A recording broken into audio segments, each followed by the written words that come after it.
Paz seja convosco. Estamos retornando do nosso intervalo. Finalizamos o tema propósito de Deus na revelação, dentro do tema da teologia da alegria. E agora, o último tema que nós estaremos tratando: será que a Bíblia é um guia confiável para a alegria duradoura? Será? Será que Deus existe? Ué, quando está no voo, o cara vai pegar o avião, o comissário vai lá, como está o avião para sair? Não. Será que Deus existe? Tem pessoas que tentam provar que Deus existe de uma forma física e não conseguem. Tem um filme de uns 4, 5 anos atrás, talvez mais. Essa pandemia fica meio perdido, que é um filme que fala: Deus não está morto. E isso é uma teologia. Eles entendem que Jesus é Deus. Sim. Jesus morreu. Sim. Então Deus está morto. Esse é o pensamento das pessoas. Livros inteiros têm sido escritos porque a Bíblia ela é digna de confiança. Por isso que eu digo: a condição das Escrituras, elas são o alicerce para as demais coisas. Não adianta você querer se especializar em qualquer outra coisa, ler qualquer outro livro à parte da Bíblia Sagrada. Vou fazer uma casa sem afinação. É mais sério, porque se você fizer uma casa sem afinação, ela desmorona. Se você edificar o seu cristianismo sem a palavra, você só vai descobrir isso só no dia do juízo. Então não vai dar tempo de reconstruir, não dá tempo de nada. Contudo, por causa do nosso próprio senso de integridade, devíamos rever por que firmamos a nossa esperança na mensagem desse livro. Por que você confia na palavra de Deus? 1 Pedro diz que nós temos que estar sempre prontos para darmos razão da nossa fé a quem pergunta. Se uma pessoa pergunta para você por que você crê em Deus, você tem que saber por quê. Não é falar de maneira superficial. Você tem que falar de uma tal maneira que aquela pessoa talvez seja o único momento em que ela vai encontrar a palavra do Senhor, e ela possa, através da sua vida, reconhecer que a palavra de Deus ela é verdadeira. Você acha, Helena, que você grandona desse jeito, você precisa bater na porta desse jeito? Você acha bonito? Não é bonito. Por causa do nosso senso de integridade, nós devíamos rever porque firmamos nossa esperança na mensagem da palavra de Deus. Comecemos com o nível mais básico da fé religiosa. Eu creio em Deus. Tudo procede da fé. Tudo procede de você dizer: eu creio. Aí começa tudo. Se você não crer, tudo que for construído é perdido. É o que o Alisson falou: você constrói em cima de algo sem alicerces. Comecemos com o nível mais básico da fé religiosa. Eu creio em Deus. É uma declaração. Em algum momento da sua vida, você tem que dizer: eu aceito Jesus Cristo como meu Senhor e Salvador, de uma forma pública. Pode haver razões familiares e sociais para como vinha a ser assim, do mesmo modo que há razões sociais e familiares para porque você como é. Gente, se vocês chegam atrasados, não sobem, sobam em silêncio, por favor. Subam em silêncio.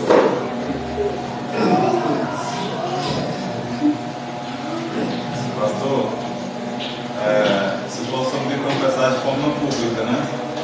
A Bíblia fala que a gente tem que aceitar com o coração e confessar com os lábios, não é isso? E esse ato de confissão posição? Ele é através do exemplo, como é? Literal, verbal. Eu aceito Jesus Cristo como Senhor e Salvador da minha vida. Você tem que ter essa profissão de fé diante de anjos, demônios, Satanás, figura da Trindade e a igreja. Tem que haver em algum momento uma confissão pública verbal. É como a condição do batismo. Aquele que crê e foi batizado será salvo, mas aquele que não crê já está condenado. Então o batismo não é uma condição essencial para a salvação, e sim o crer. E uma das partes ou dos elementos do crer é confissão pública de aceitação de Cristo. Eu passei por isso. Eu entrei na igreja. Esse barulho de novo. Nossa, tadinho. E aí eu entrei na igreja, tinha 4, 5, 6 ministérios na igreja, eu cuidava. Eu era diácono, eu cuidava da mídia da igreja, mídia fora, gravação de vídeo, evangelismo, participava do grupo de jovens, eu tinha uns 5, 6 ministérios. E um dia eu falei assim, eu vou me especializar. E aí eu comecei a trabalhar com batalha espiritual, e aí eu descobri que eu nunca tinha aceitado a Cristo, mais de 2 anos. Na igreja, porque as pessoas elas costumam entender que se você está na igreja, você dá a paz do Senhor ou qualquer coisa desse tipo, você é cristão. Cristão é uma construção de elementos, da qual o seu crer e o seu confessar e o batismo fazem parte. Mas sempre a condição interna da crença sempre é a primária e a mais necessária. Pode haver razões familiares para como vinha a ser assim, do mesmo modo que há razões sociais e familiares para você ser como você é. Todavia, quando tento ser razoável e testar a fé em Deus que herdei, não consigo fugir da sua realidade. A palavra é o que define se você é ou se você não é cristão. Tem um livro do pastor Laírdo que fala certeza da salvação. Se você não tem certeza da salvação, você precisa ter. Nós estamos falando de algo que é eterno. Não é algo que você pode simplesmente deixar passar. É algo que você tem que ter certeza na sua vida. Imagine-se tentando voltar atrás 1 trilhão de anos para ver como era a realidade original. Qual era a sua natureza? O que você era? Como você era? Há a possibilidade que a realidade original era uma pessoa ou um gás? Talvez pessoas pensem dessa maneira. A figura de Deus Pai é a figura de um gás, de uma energia, de uma força. Pessoas creem que Deus é isso.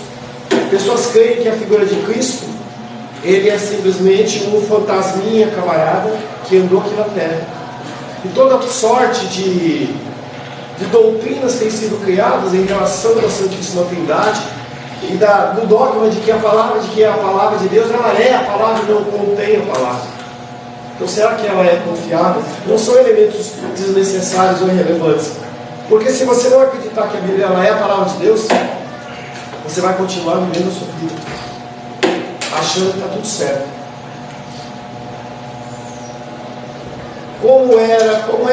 Como que era originalmente, sempre existiu, não há absolutamente nenhuma causa que pudesse ter decidido que a realidade original fosse um gás e não uma pessoa. Todo ser humano razoável, cristão, tem que admitir que tanto há uma possibilidade de uma coisa como de outra.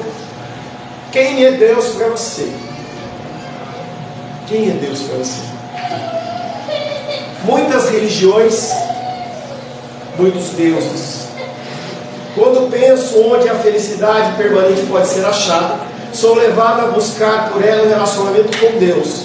As pessoas buscam religiões com o objetivo de se sentirem plenas e completas. E o cristianismo não é diferente no sentido de religião.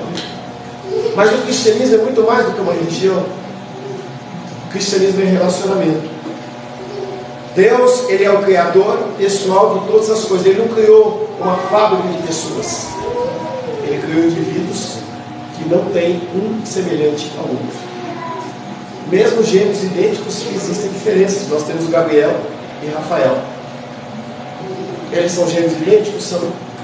Mas você começa a ver que conforme eles vão crescendo, Um fica mais com o mais largo, outro com o mais. Um cresce mais, outro cresce menos. São características que Deus coloca em cada um de nós. Nenhum animal também é feito de uma maneira semelhante. Todos eles são diferentes. As pessoas elas são diferentes, é especial. Nada me parece ser mais razoável do que a felicidade permanente jamais será encontrada por uma pessoa que ignora ou se opõe ao seu Criador. Se você não conhece a Deus, se você não se submete a Ele, você nunca será feliz. É um grande problema das pessoas que estão no mundo. Elas não conhecem a Deus. Fim do ano, fui com a Rosana para ver a máquina de fogos e saímos do meio, porque não dava para ficar com a invocação de deuses lá, santos, deuses, demônios, afros, era demais. E as pessoas elas acham que tudo isso está ótimo, não é problema nenhum. As pessoas elas não conseguem ter a realidade de que há algo diferente. E a Larissa citou um texto lá de Apocalipse, que todo aquele que recebe Deus é aceito. Mas o problema é que as pessoas elas não querem a Deus. As pessoas não querem a Deus. Esse fim de semana teve um raio aqui no Guará que queimou coisa pra caramba, todo lado. E queimou também uma lâmpada lá de casa. A Luísa estava lá embaixo, que Deus dá explosão. E queimou meu molde. Molde, né? Por ele ter queimado a televisão, geladeira, mas não chegou nada nessa vez. Chamei o técnico, ele veio. Aí ele perguntou para mim: o que queimou? Foi por causa do raio? Eu falei: provavelmente. Falei: muitos prejuízos por ele. Ele falou assim: muitas geladeiras, muitas máquinas de lavar, muitas televisões queimadas por causa desse pico de energia. Essas ocorrências que existem, entendeu? Fazem com que a gente mude o nosso comportamento. Sábado à noite, não, sexta à noite, eu até joguei dominó com a minha filha. Aí que loucura! Ninguém ficou no celular. Ninguém, porque não tinha que se ver. E aí quando foi sábado, eu preparei a palavra. E aí eu fui ficar brincando na televisão até o técnico chegar. E aí eu comecei a olhar lá a igreja lá do Reino de Deus. E aí eu olhei assim, o cara falando: olha, eu tenho uma água especial que veio diretamente do templo de Salomão. E você traz uma garrafa de água. E eu vou colocar uma gota desta água na sua água e você vai tomar. E vai acabar câncer, vai acabar depressão, problemas, tudo. Eu fiquei olhando, as pessoas acreditam nisso. Isso é uma coisa que transcende a fé e a ignorância. E pior de tudo, é que as pessoas elas são curadas. E Deus está provando o coração daquelas pessoas para ver onde está a fé delas. Se era a bênção ou se é em Deus. Como é? Quem é Deus? Se você não tiver uma figura muito bem definida de Deus na sua vida, você vai continuar andando à margem do cristianismo, você nunca vai ser cristão. E é a grande chance. Talvez seja o momento mais triste da vida do cristão, ou do pseudo-cristão. Jesus Cristo olhar nos seus olhos e falar assim: eu nunca te conheci. Você viveu de uma maneira religiosa, foi na igreja, pegou seu dízimo, deixou de fazer isso, fazer aquilo, fazer aquilo outro. E aí chega no momento de Jesus Cristo falando: como assim? Eu estava lá e eu tomei aquela água, não sei das quantas, e eu acreditei naquilo. E eu orava para Deus tirar isso se não fosse verdade. Deus não tira, porque você tem a palavra de Deus como instrução. Ele fala o que é. Você tem que sondar o seu coração. Na multidão de conselhos há sabedoria. Você tem buscado conselhos para fazer o que você faz. E eu não quero, com isso, colocar você numa situação de que você dá um passo e tem que perguntar: pastor Paulo, eu posso ir? Não, misericórdia. Felipe, ontem eu tenho liberdade de viver ele ontem não, foi na sexta. Pastor, eu estou aqui olhando minha televisão, não dou sorte. Entrou um besouro na televisão e está lá na tela. Eu chamo, entendeu? Eu chamo a assistência técnica ou não. Se eu identificasse, essa pergunta dele, como uma pergunta idólatra, eu tinha dado uma sapatada nele. Mas não é. É uma conversa, eu tenho uma amizade com ele e a gente conversa. Então é a liberdade dele em perguntar, ele vai pensando isso aí, cara. Eu, pessoalmente, se estiver incomodando muito, beleza. Mas eu não ia abrir uma televisão zero, entendeu? Por causa de um mosquito, não perdão, o que quer que seja. Não, é tão pequenininho assim que é muito... Entendeu? Aí você abre uma televisão, é outro problema. Há muitas religiões e há muitos deuses. Fico sempre perplexo com pessoas que dizem crer em Deus, mas vivem como se pudessem encontrar a felicidade dando-lhe 2% da sua atenção. Quanto tempo você dá atenção para Deus? Não há condição de você conviver com uma pessoa e não se relacionar com ela. Eu falava com o Rainer essa semana. Falei, Rainer, quando você veio, como todos vocês, só deu uma risada, né, Luiz? Todos vocês veem daquela dúvida, será que é? O que isso está sendo falado? Por que se fala diferente? Então sempre a gente tem esse negócio na cabeça. E eu falei, Rainer, o que está acontecendo na sua vida é uma coisa que aconteceu com todos nós. E a menos que você não seja cristão verdadeiro, não tem como sair e parar, não dá mais.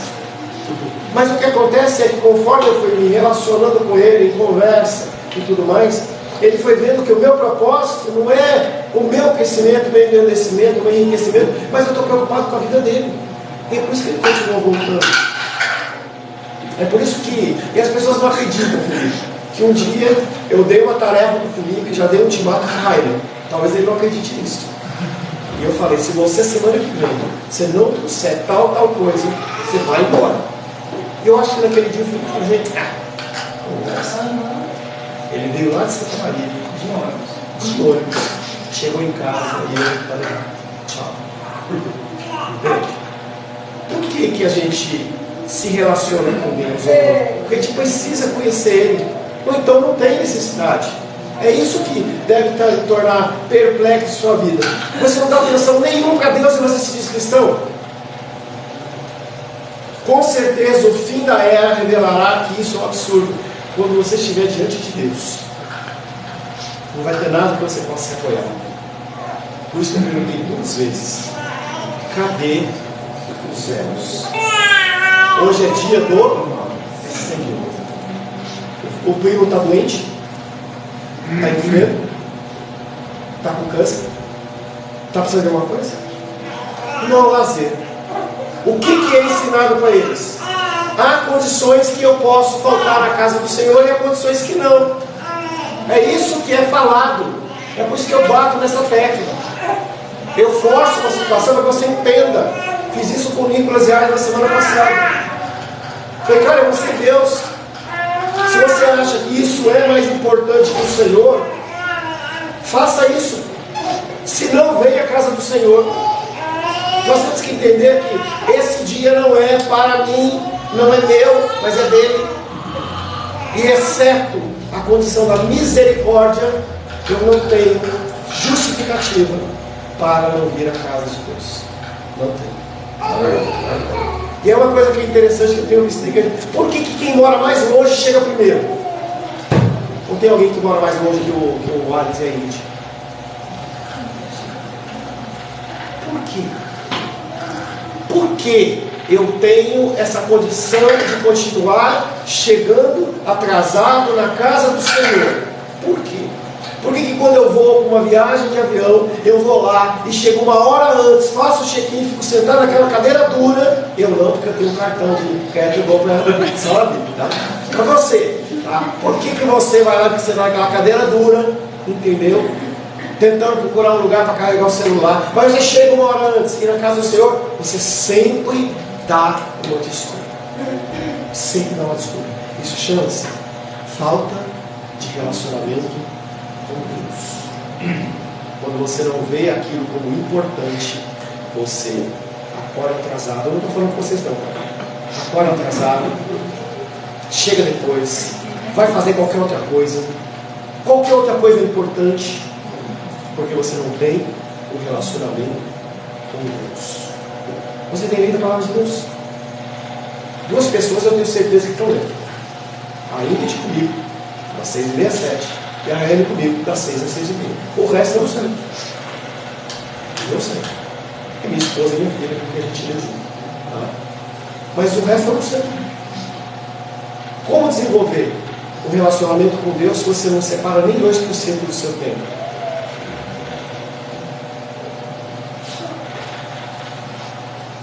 Uma vez que começamos a buscar nossa felicidade no nosso relacionamento com Deus, somos confrontados com muitas alegações de religiões diferentes. Por que deveríamos basear nossa esperança na afirmação de que a Bíblia cristã é uma revelação verdadeira de Deus e a sociedade não aceita isso? Por que a gente deve acreditar nisso? Minha resposta fundamental é que Jesus Cristo, o centro da Bíblia, ganhou minha confiança com sua autenticidade, amor e poder. Vejo sua autenticidade e amor no relato das suas palavras e ações, e vejo seu poder especialmente na sua ressurreição. Leitura dos Evangelhos. Revelação primária de quem é Cristo e o que ele fazia.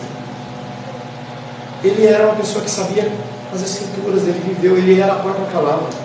E mesmo assim, ele se dedicava e ele fazia todas as coisas debaixo da vontade do Pai. Ouvindo os testemunhos sobre Cristo. Você não precisa crer que a Bíblia é infalível para descobrir que ela apresenta uma pessoa histórica de qualidades incomparáveis. Não existe um ser humano na Terra inteligente, porque Deus burros, inteligente, que não entenda que Jesus Cristo, ele existiu. A figura de Cristo, é uma matéria que eu dou na faculdade, chama-se Jesus História. Não tem como negar em qualquer religião que Cristo existiu. Você pode até achar que ele não é o Messias, mas que ele existiu, ele existiu. Não é uma historinha, ele existiu. A maneira mais razoável de se aproximar da Bíblia pela primeira vez é ouvindo aberto e honestamente os vários testemunhos que ela traz sobre Cristo. Qual a primeira coisa que você precisa fazer? Ler os Evangelhos. Não comece por Gênesis, comece pelos Evangelhos. Você tem que entender que há uma figura central ali que ela é muito clara. As coisas não giram em torno de Pedro, as coisas não giram em torno de Herodes nem de Pilatos, mas em torno de Cristo. Os Evangelhos eles abrem com a figura de Cristo e não com qualquer outra coisa, porque você precisa entender que Jesus Cristo tem que ser o centro da sua vida. João Batista, ele entende isso muito rapidamente. Ele que podia ser um sacerdote, ele podia ter a vida boa, mansa, e ele vai comer gafanhoto, vai comer silvestre, vai ver eles vestir aquela roupa lá de pelo, devia ser um fedor desgraçado. E ele fala, importa que ele cresça e eu diminua. Eu não sou nem digno de desatar as sandálias daquele homem. Quem está no centro é Cristo. Por isso que você precisa trazer para o centro da sua vida a figura de Cristo. Não é a sua loja, não é o seu caminhão, não é a sua família, não é nada disso. A figura é Cristo. Porque a partir de Cristo você vai olhar para a sua família com os olhos de Cristo. Você vai olhar para a sua loja, para o seu negócio com os olhos de Cristo. E eu duvido que quando chegar domingo de manhã você vai querer entregar uma cesta, aonde quer que seja, porque você precisa ganhar aquele troco, 10, 20, 30 reais, e você desafia Deus fazendo isso. Porque você está falando, Deus, o seu sustento não é suficiente. Eu preciso de mais. Eu não confio no Senhor. Gente, há muito tempo, não é porque eu sou pastor, não, porque aqueles que andam comigo sabem que eu desenvolvo uma série de atividades paralelas. Estava falando com a Rosane, inclusive que eu quero sair de uma, porque está no meu tempo. Vou sair dela. Vou abrir mão de um salário e a mestre vai somando, meu salário eles vão somando, 600 reais. Eu liguei ontem e falei, fulano, não é justo eu continuar recebendo isso, para fazer isso, porque essa faculdade é missão dentro do reino de Deus. Dá para outra pessoa, não é certo. Então eu olho para a minha vida e eu consigo identificar que o principal para mim é o meu relacionamento com Cristo. Se eu não consigo separar um tempo de leitura da palavra todo dia, alguma coisa está errada. Se eu preciso no domingo, exceto dias comemorativos, que eu abençoo vocês. Se você achar que você precisa trabalhar para você vender isso, aquilo, aquilo, outro, você vai perder o cliente, você não conhece o Deus sincero. Fale, filho. Eu sou testemunho disso e muitas vezes aconteceu. Eu saí para trabalhar no domingo, ganhar 200, 300 reais, na segunda-feira no carro da a manutenção de 200, 300 reais. Eu nunca fiquei com meu dinheiro de volta. Sabe o que é pior? Eu também nunca. Sabe o que é pior do que você ter uma condição como essa, em que você ganha 200 e gasta 300? É você ganhar os 200 mil, quanto quer que seja, e isso gerar prosperidade na sua vida. Isso significa que Deus não está nem aí com você. Se você continua fazendo e você está bacana, alguma coisa está errada. Porque Ele não vai contra a lei dele. Não vai. Não vai. Domingo é dia do Senhor. Do acordar ao dormir é dia do Senhor. Não é seu. Não é seu. Eu posso pedir o carro de vocês. Olha, eu preciso ir lá, não sei das quantas, está fazendo aquela coisa. Eu não tenho direito, mesmo sendo seu pastor, de pegar a chave do teu carro e sair sem permissão de você. A mesma coisa, de uma maneira exponencialmente maior, é a figura de Deus nas nossas vidas. A maneira mais razoável de se aproximar da Bíblia pela primeira vez é ouvindo aberta e honestamente os vários testemunhos que ela traz sobre Cristo, para ver se esses testemunhos e essas pessoas se autenticam. Por isso que nunca ouça quem quer que seja, inclusive eu, se eu falar alguma coisa que ele fala na Bíblia, conteste. Então a Larissa veio e falou assim: pastor, você falou isso, mas a Bíblia está falando isso. Me explica. Não entra nessa de que, porque ele falou, porque ele fez meu casamento, ele fez o batizado. Não entra nessa. Qualquer coisa que eu falar tem que ser confrontada com a palavra. Não aceite, você não tem que aceitar, porque nós estamos falando da sua saúde eterna, sua saúde espiritual. Senão você cai em enganoso. Eu, no início do ministério, a gente tinha um culto de sexta-feira de libertação lá, e o pastor falou assim: você tem que criar um clima. Aí eu fui lá e comprei uma calça branca e de camisa branca, parecia um pai de santo. Por quê? Eu olhava para a ação daquele pastor que era bendito nas nossas vidas, assim, é nunca que ele vai mentir para mim. Então ele fala para fazer, eu faço. Então, quando eu trato com o pastor Ayrton, por exemplo, eu sou uma das pessoas que não tem medo dele. Ontem eu liguei para ele, falei a respeito do negócio da faculdade que eu conversei com vocês, e falei assim: pastor, queria um filme, posso ter liberdade para falar abertamente, que nem o sargento, o general? Ele falou: pode. Eu falei para achar. E ele falou que eu achava. Você entenda que a minha função é questionar. Quando eu achar que eu não posso questionar, eu pego meu banquinho e vou embora. Você tem que questionar. Você tem que falar, porque é através do questionamento que você pensa. Senão, você vai começar só a acumular conceitos. Isso não vai de nada. É por isso que o discipulado nosso é um discipulado construído. E aí o rapaz lá do Rio de Janeiro falou assim: pastor, eu vejo que tem muito erro, não é possível. O senhor fala, eu posso fazer uma nova? Eu falei: de jeito nenhum, porque ela é errada. Porque eu quero você pensando. Eu quero você olhando para mim e falando assim: pastor, o que você está falando está errado. De uma maneira respeitosa, mas está errado. Eu não concordo com isso. Não há problema. A maneira mais razoável de se aproximar da Bíblia pela primeira vez é ouvindo aberta e honestamente os vários testemunhos que ela traz sobre Cristo, para ver se esses testemunhos e essa pessoa se autenticam. Se sim, o que eles e Cristo dizem sobre a Bíblia em si assumirá uma nova autoridade. E é bem provável que você acabe aceitando toda a Bíblia como eu. Se você não olhar para as Escrituras, como sendo a palavra de Deus, você vai começar a duvidar de certas coisas. Maldição sem causa não prospera. Nunca vi um pobre mendigar o pão. Todas essas coisas são verdades das Escrituras. Eu vou levantar um recurso para a manutenção da minha casa com o suor do meu rosto. O Senhor é aquele que levou toda a maldição na cruz do Calvário. São elementos. O Senhor é meu pastor, nada me faltará. Nada o quê? Nada do que Ele promete. Eu não vou morar debaixo da ponte, porque Ele é o meu Deus. Então, são elementos e conceitos que nós temos que autenticar na nossa vida. E eu estou com aquele processo da regularização da nossa igreja. Fui lá essa semana, dei entrada no cartório, entendeu? Então daqui uns dias vai ter um CNPJ para a nossa igreja, para a gente fazer um negócio mais bonitinho, tirar o dinheiro da minha conta. Não quero esse dinheiro da minha conta, tá? Então eu fui lá: olha, preciso de um documento autenticado. Eu liguei para, vocês nem sabem, né? Eu peguei algumas pessoas aqui, não tem nenhuma coisa oficial, né, porque eu amo mais, né, porque é mais espiritual, não é nada disso. Tá? Eu simplesmente peguei pessoas que era mais fácil de falar, e eu falei assim: olha, me dá um documento original, um documento seu autenticado. A pessoa foi lá no cartório, autenticou, tal o documento. Essa autenticação do que é falado tem que vir através das Escrituras. E se não for, não aceite. Não aceite. Se você é algum dogma que não é da palavra de Deus, não aceite. Se sim, o que eles em Cristo dizem sobre a Bíblia, eles se assumirão uma nova autoridade. E é bem provável que você acabe aceitando toda a Bíblia, como eu, como uma palavra inspirada e infalível de Deus.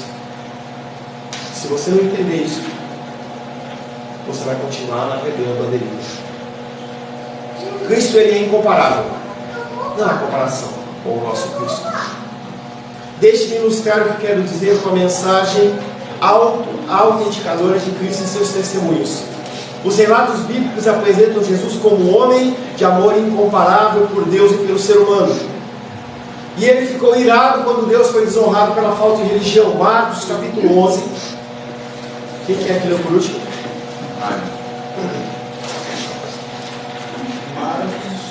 Marcos capítulo 11. Versículo 15 a 17.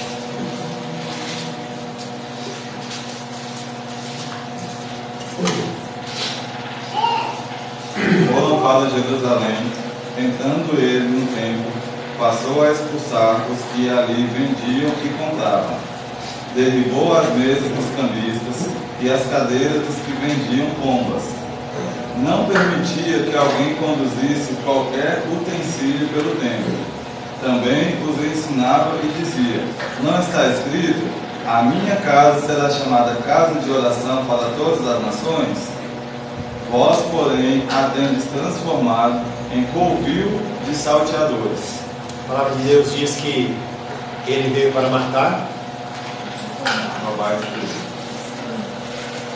Deixe as pessoas pensarem. Quem é essa pessoa que a palavra de Deus está citando? Quem é aquele que veio para matar, roubar e destruir? Hã? Verdade ou Tiago? Quem que mata, rouba e destrói? Verdadeiros instrumentos de Satanás. Falando mentiras, levando as ovelhas para pastos não verdadeiros, fazendo promessas que não são bíblicas, dando ensinamentos que afastam as pessoas do Senhor. E aí eu continuei lendo o negócio da Universal lá, eles falam de Deus, e eu vi aquelas pessoas sendo levadas para o inferno, pessoas se apoiando numa garrafa de água. Você sabe o que é você confiar? O que a Bíblia diz a respeito de uma coisa? Também deixa as pessoas pensarem. O que Deus diz a respeito de você dar poder a elementos inanimados? Qual que é o nome disso?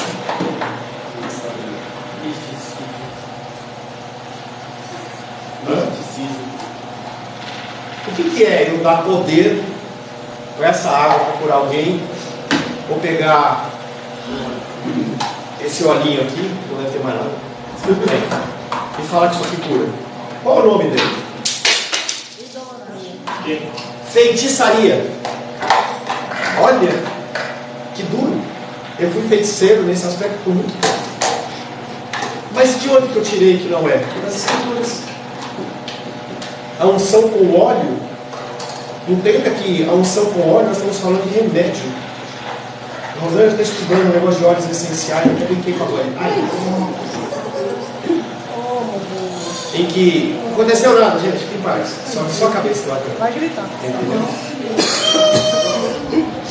O óleo lá era um remédio, era chamado de unguento. Não tem a ver com óleo de unção, em que eu vou lá, pego o óleo. É interessante a gente como cristão, né? A gente olha e lê o texto lá. Poxa, o cara vai lá e pega um pedaço de madeira, corta, faz uma imagem para ele adorar e pega o mesmo madeira e coloca para esquentar a sopa dele lá. Para a gente é uma aberração. Mas a gente faz a mesma coisa. Pega o óleo, uma garrafa de óleo você vai lá e enterra, ou leva no monte, e o outro você vai fritar ovo. É a mesma coisa. A gente tem essa condição de não olhar para as Escrituras como se elas fossem verdadeiras, porque o nosso Cristo ele é incomparável. Os relatos bíblicos apresentam Jesus como um homem de amor incomparável por Deus e pelo ser humano. E ele ficou irado dentro desse texto que foi lido, porque as pessoas estavam usando a igreja como a fábrica, lugar de comércio. Pastor, sempre quando começa esses assuntos com neopentecostais, eles sempre questionam a questão do falar, mas então por que Jesus passou a lama no olho do cego, né? O problema não é você usar um elemento como uma coisa medicinal ou milagrosa. O problema é você criar uma doutrina em relação a isso. Paulo, ele enviou o lenço dele para um amigo dele que estava enfermo e o cara foi curado? Sim ou não? Sim. Existe a doutrina do lenço? Não. Então Deus ele pode levar e fazer uma coisa fora das escrituras, não fora não, uma coisa diferente pode. Eles falam que é um ato profético, né? Mas aonde está isso na Bíblia? Onde aconteceu isso? Um ato de fé. Mas aonde está escrito? Porque a nossa regra é isso aqui, o manual está aqui. Eu não posso sair. Não é regra, né? Essa é a regra. Exceções existem? Sim. Eu vi um relato de uma vez de uma pessoa, não sei se é verdadeiro, em que o pastor estava no culto, na igreja maior, e havia uma irmã grávida logo na primeira fileira. E ela estava muito chorosa. Ele parou a pregação e falou para a mulher: sobe aqui no altar. Ela subiu. Ele pegou com toda a força do seu braço e deu um murro no meio da barriga da mulher grávida de 9 meses, 8 meses. E o povo ficou escandalizado e voou no pastor. E ela começou a sorrir. A criança dela estava morta. E naquele momento Deus usou de uma forma sobrenatural aquela criança para voltar à vida. É regra. Eu vou bater na barriga das mulheres? Não! Então a gente tem que entender que, tanto no exemplo que vocês estão dando, não é regra, é exceção. Eu tenho meu olhinho aqui, porque se Deus falar hoje, eu unjo. Se Ele não falar hoje, eu não unjo. A gente não tem que estabelecer padrões e regras. E não tem para quê, não tem porquê. Porque Ele quer, Ele é Deus Todo-Poderoso, Ele faz o que Ele quer, como Ele quiser.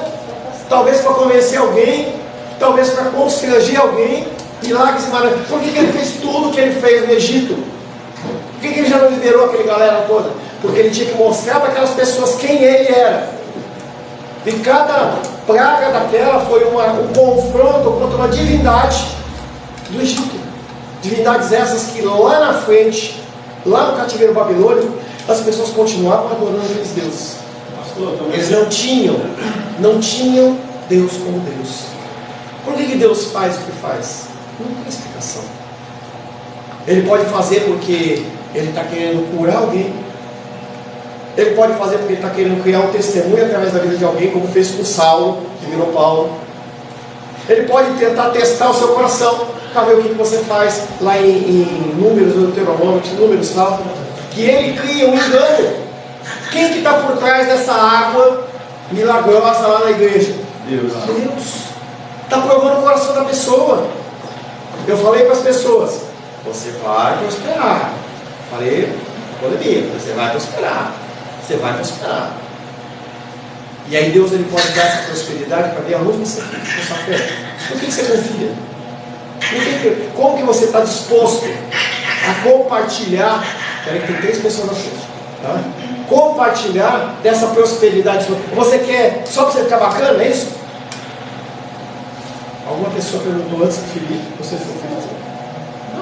Não, teve o Alisson, alguém levantou. Denise, fala, Denise. Assim, nessa questão que estão falando, de ódio, várias outras coisas, como você tem pregado desde o começo agora, né, da EBD. O poder, Deus, o seu poder emana dele. Tudo isso são só ferramentas nas mãos dele, eu acredito. Sim, são ferramentas que ele usa de uma forma comum, ordinária, ou de forma extraordinária. Eu vou estabelecer aquilo como regra? Não. Quase. Eu, pastor, que em relação ao que o Raio falou, né? Ah, mas para quê? Porque é importante a gente entender que o conceito da onde veio a questão da unção, né? Porque a gente tem a cultura, né? A maioria que nós viemos de uma igreja neopentecostal ou pentecostal, a gente tem a cultura de ungir tudo, entendeu? É natural. Mas a gente precisa entender, Raio, da onde que vem, qual é a regra da unção. Se era ungido as coisas para os utensílios do templo, para que tivesse um sacrifício para perdoar os pecados. Então, qual é o conceito do Gabriel pegar, continuar ungindo coisas, sendo que os meus pecados já foram perdoados, o sacrifício de Cristo da cruz já foi feito, entendeu? Então é por isso que, tipo assim, Não existe mais necessidade de eu ficar ungindo tudo, tipo assim, por um ato de profético, ou do que seja. Eu hoje, igual por exemplo, o pessoal da família Larissa foi lá em casa, ungiro tudo, o umbral da porta, minha cabeça, faltou ungir minhas partes, as cuecas, tudo. Tipo assim, ungir a casa inteira. E tipo, a Larissa me olhando, caraca, Gabriel vai espanar, vai espanar. Eu só fiquei de boa. Mas entenda que situações como essa é falta de maturidade, você tem que tratar isso com respeito. Com respeito, eu tenho que ter respeito. Eu falei, Larissa, eu creio que nenhum de vocês eu fui desrespeitoso em relação à fé de vocês, da mesma maneira que não foram comigo. Entendeu? Quando eu fiz faculdade, uma pessoa, eu olhava para as pessoas, elas tripudiavam esse conceito de neopentecostalismo, de farias e tudo mais, e eu falei, um dia eu vou ser ou professor ou alguma coisa dentro dessa faculdade. E aí eu vou catar os professores. A hora que acontecer, a mesma coisa que nas cobra. Cadê os professores?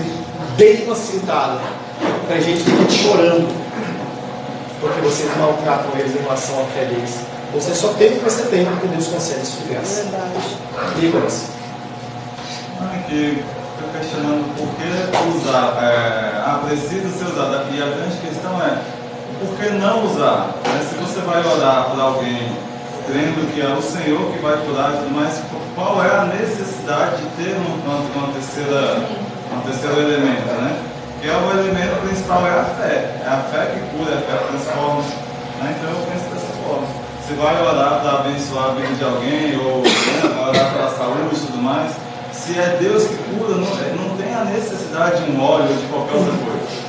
Mas algumas vezes, por amor, a não ser que Deus determine que sim, mas a regra é... Às vezes sim, mas às vezes a pessoa ela não tem esse entendimento. Se você não fizer aquilo, a pessoa ela não crê. Então, com muita sabedoria e discernimento, você tem que usar dessas condições, que é aquilo que o apóstolo Paulo fala lá na igreja de Éfeso. Haviam sacrifícios de grande monta. E quando o cara ia vender os bichos lá, a carne era mais barata. Então, se você pegar uma açougue clandestina e comprar 1 quilo de picanha, é um valor. Se você for lá no mercado, com carimbo, não sei o que, é outro valor. E o apóstolo Paulo olha e fala assim: eu não vou comer por causa da fraqueza ou da pequenez da fé do meu irmão. Não é porque tem problema. Porque se você orar por um frango na esquina de macumba, consagrando a Deus, não tem nada que vai passar de mal para você. Mas para você não escandalizar as pessoas, você não faz. Uma coisa que você nunca vai ver fazer. Nunca vai ver fazer. Beber bebida alcoólica na sua frente. Não vou. Não é porque eu não me agrado, ou porque algumas vezes eu não sento com a minha esposa e tomo um vinho ou uma cerveja. Não é por causa disso. É porque se eu fizer na sua frente, eu escandalizo. É por amor a você. E o apóstolo Paulo ele fala muito, então usar elementos pode ser uma forma de demonstração de amor. É amor. E as pessoas elas têm que entender que essa premissa ela é importante. A ação de amor. Vânia? Sobre os 7 mergulhos de Naamã. Como é que é, meu filho? Os 7 mergulhos de Naamã para ele ser curado. A ação divina de Deus como qualquer outra coisa. Mas ele precisava fazer isso? Não. Ele poderia realmente, como Naamã esperava, e falado algumas palavras difíceis, e curado Naamã podia, mas dentro da vontade soberana de Deus havia necessidade de que acontecesse aquilo, do jeito que aconteceu, para que Naamã pudesse ter a sua fé edificada. E ele leva inclusive um pouquinho de terra, para ele poder se ajoelhar lá na terra pagando ele. Ele falou assim: olha, profeta, eu vou estar lá diante do meu rei é pagão. Mas quando eu me ajoelhar diante da divindade lá, eu não estou ajoelhando diante desse Deus. É uma coisa que ele estabeleceu. Então, para aquela situação. Agora, quantas vezes mais as pessoas tiveram que dar 7 banhos para serem curadas? Nenhuma. Felipe. E Jesus disse que o maior exemplo de fé, ele poderia ter usado, o exemplo de Naamã, mas o maior exemplo de fé foi o do centurião, que falou para Jesus: não, você nem precisa entrar na minha casa, só basta que você dê uma palavra que meu servo vai ser. Era uma das frases que eu mais ouvi na igreja católica. Eu não sou digno, o padre falava e repetia: eu não sou digno de dizer minha morada, mas isso é uma palavra séria e salva. Eu nunca tinha entendido aqui. Quando eu li os evangelhos, eu entendi. Não é é Ele. Senhor, dizei só uma palavra. Não procede de mim, procede dele. Marilânia. Na controvérsia dos 7 mergulhos de Naamã, aí já tem a história do tanque de Betesda, onde uma vez o anjo descia, tocava as águas e a multidão que tocasse seria curada. Enquanto que o coach estava lá esperando que alguém pegasse ele e colocasse lá, Jesus chega para ele e fala: o que queres? O que está acontecendo? Aí ele começa a ladainhar: Senhor, pois estou aqui, pois eu estou aqui e não tem ninguém que me pegue e coloque no tanque. Ele falou assim: então levanta, vai caminhando, porque eu sou por ele ali mesmo, sem antes ter tocado as águas e nem ter alguém que leve. É como na cultura da libertação. Depois que eu entendi, depois que eu entendi o que as escrituras falam sobre libertação, eu nunca mais fiz aquele procedimento todo. Eu nunca vi nas escrituras ter todo aquele negócio de você digitar. Eu nunca vi aquilo. Aqueles montes de oração, tal, na sequência, e ungir tudo. Não vi. Quando nós pensamos em unção em Antigo Testamento, estava de pé uma lei cerimonial. As coisas eram ungidas. As coisas eram ungidas. Em especial, sacerdotes e elementos do templo do tabernáculo. Ninguém ungia o jumentinho que vinha. Ninguém ungia a cabeça do fulano que estava entrando na igreja. Não existia isso. O óleo, inclusive se você lê Levítico, você vê, acho que é Levítico ou Êxodo, não lembro, que ele fala que esse óleo, ele era um óleo especial, com uma composição especial, e que se você reproduzisse um óleo como aquele, você era maldito. Então, havia um óleo especial para fazer uma coisa especial. Quando entra no Novo Testamento, acaba-se a lei cerimonial. Não precisa ungir mais nada. Eu posso consagrar? Posso. Tudo que nós temos aqui na nossa igreja foi ou comprado ou dado pelos dízimos e ofertas nessa igreja, das pessoas. As cadeiras foram dadas por uma irmã que não está mais conosco. O ar-condicionado foi comprado. Tudo que nós temos. Então eu tenho zelo por isso aqui. Mas é só zelo, não é nada. Posso fechar mais alguma coisa? Fale mais. Não, foi a palavra da mulher que tocou nas vestes de Jesus e foi curada pela fé. Quantas outras pessoas doentes não pegaram nas vestes dele que foram curadas? Será que naquele contexto lá, Jesus no meio de uma multidão, sei lá, 2.000 pessoas, você acha que só aquela mulher colocou a mão nas vestes dela? E a multidão estava tocando ele, mas de uma saiu virtude, né? Porque era o cara da fé. Mas você consegue imaginar você andando numa multidão como aquela, não encostando em Cristo?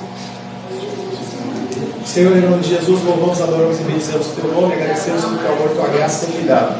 Agradecemos, Pai querido, porque por causa desse início de estudo, nós temos, Pai querido, cada vez mais ter na nossa mente que a Bíblia, ela é um guia confiável. E através deste guia confiável, eu posso sim ter uma alegria duradoura. A parte de Cristo, a parte da palavra, eu não posso ser feliz e ser alegre. Por isso, Pai querido, entregamos nas tuas mãos a nossa vida e os nossos corações, para a glória e o louvor do teu nome. Ore em nome de Jesus. Amém. Graças ao nosso Deus. Eu quero ver, pastor, hoje.